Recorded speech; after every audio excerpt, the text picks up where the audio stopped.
ಈ ರಾಜ್ಯದ ಮುಖ್ಯಮಂತ್ರಿಯಾಗಿದ್ದ ಸುಭಾಷ್ ರಾವ್ ಚನ್ನಬಸಪ್ಪ ಅವರು ಒಂದಿನ ತುಂಬ ಟೆನ್ಷನಲ್ಲಿದ್ದರು. ಯಾಕಂದರೆ ಅವರ ಮಗ ಒಂದು ಆದಿವಾಸಿ ಹುಡುಗಿನ ಅತ್ಯಾಚಾರ ಮಾಡಿ ಅವಳನ್ನ ತುಂಡು ತುಂಡಾಗಿ ಕತ್ತರಿಸಿ ಕಾಡಲ್ಲಿ ಬಿಸಾಕಿದ್ದ. ಪೊಲೀಸ್ನವರು ಕೂಡ ಅವನು CM ಮಗ ಅಂತ ಹೇಳಿ ಅವನಿಗೆ ಸಪೋರ್ಟ್ ಆಗಿದ್ರು. ಆದರೆ ಅವರಿಗೆ ಒಂದಿನ बड़े भाई के यहाँ से फोन आया। डैडी, आप तो स्टेट के चीफ मिनिस्टर हैं, आपके पास सारी की सारी पावर्स हैं। ये सब होते हुए भी आप किसी भाई से डरते हैं? मुझे यकीन नहीं हो रहा है।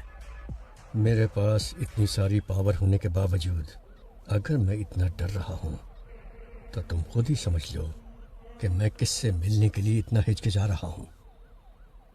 जब हम किसी को गुस्सा दिलाते हैं तो उसकी हैवानियत बाहर निकलती है, और इस बार तुमने तो एक हैवान को ही गुस्सा दिला दिया है।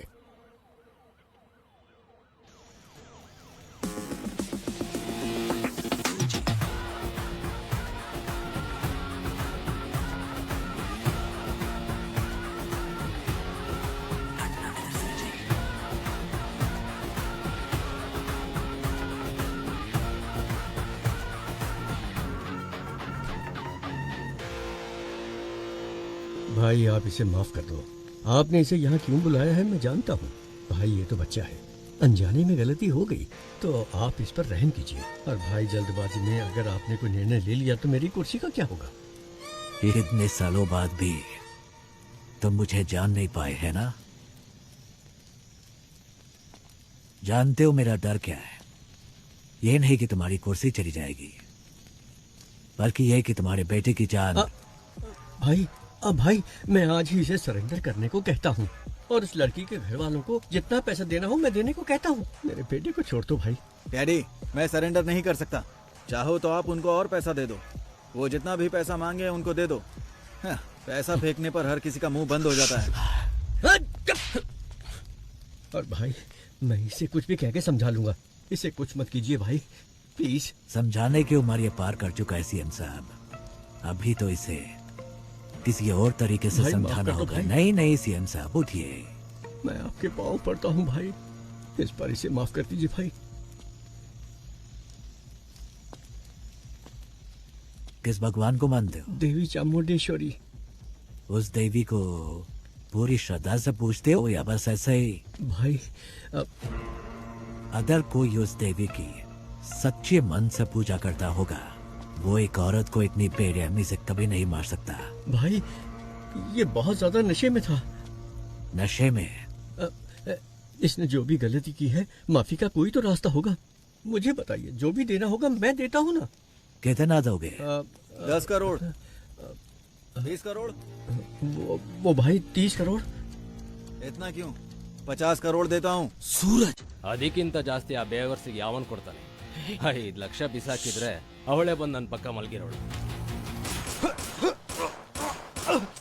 सूरज सूरज सूरज मेरे बेटे, सूरज सूरज सूरज सूरज मेरे बेटे। सॉरी CM साहब, सूरज मेरे बेटे नशे में था।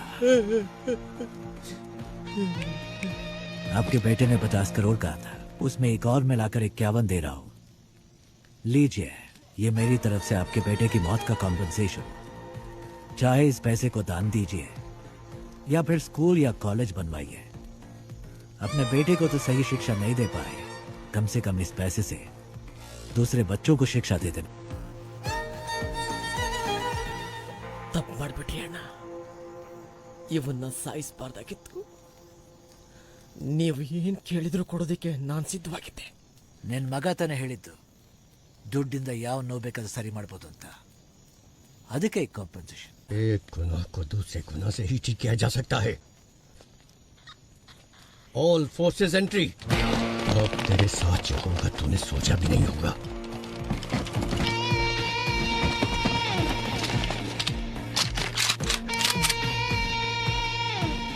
लगता है तुम सारा इंतजाम करके आए हो। नहीं भाई, इसकी शुरुआत आपने की है। तुम मेरे बेटे को कुछ समझाना चाहते थे ना, तो जाओ जाओ ऊपर, आपके लिए मेरा बेटा इंतजार कर रहा है। गोली चलाओ।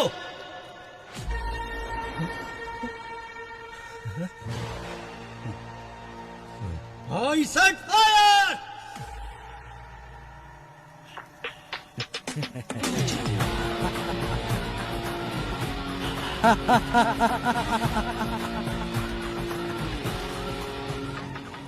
सरकार भले ही आपकी है, लेकिन उसमें काम करने वाले लोग मेरे हैं।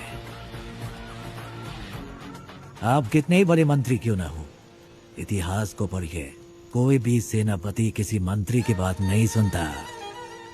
वो सिर्फ और सिर्फ राजा का हुक्म मानता है।